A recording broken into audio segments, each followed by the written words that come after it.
योग अभ्यास के समय मानस दर्शन या विजुअलाइजेशन।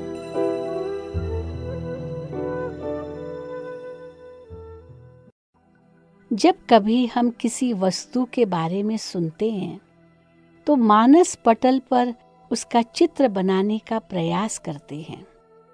यदि वह वस्तु ऐसी है जिसे हमने पहले कभी नहीं देखा हो, तो भी हम अपनी कल्पना शक्ति के द्वारा उसका चित्र बनाने का प्रयास तो करते ही हैं कि वह वस्तु कैसी दिखाई देती होगी।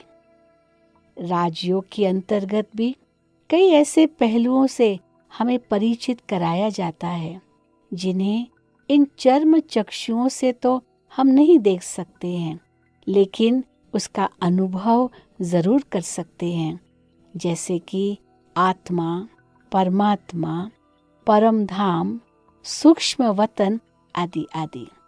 फिर भी हमारा मन इसी कोशिश में होता है कि मान लिया जाए कि वह सब हम देख सकते हैं, तो फिर वे कैसे दिखते होंगे।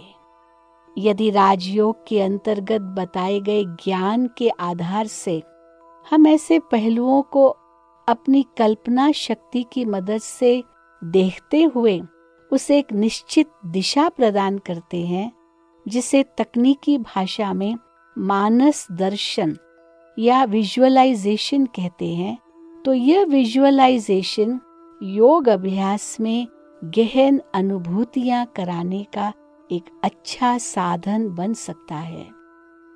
इस प्रस्तुति में हम विजुअलाइजेशन के सिद्धांत को समझने की कोशिश करेंगे।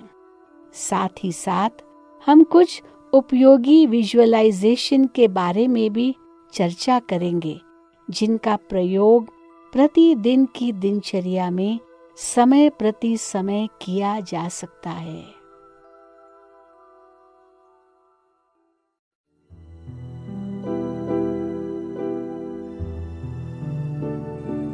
विजुअलाइजेशन का सिद्धांत।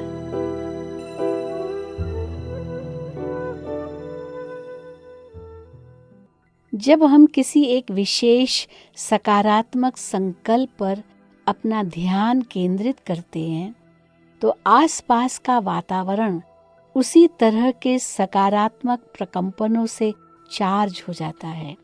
इतना ही नहीं, वह मनोवांछित फल की प्राप्ति कराने में भी उपयोगी सिद्ध होता है। यदि इन सकारात्मक संकल्पों के अनुरूप दृश्य का निर्माण कर उसे विजुअलाइज करें, यानी मन की आंख से देखें और अनुभव करें, तो उत्पन्न होने वाले प्रकंपन और भी अधिक शक्तिशाली होते हैं। इस संदर्भ में जब एक स्वच्छंद अंग्रेज कवि लॉर्ड बायरन के मुख से ये बात निकली कि विचार भी वस्तु है, तो यह वास्तव में एक बहुत बड़े सत्य की अभिव्यक्ति थी।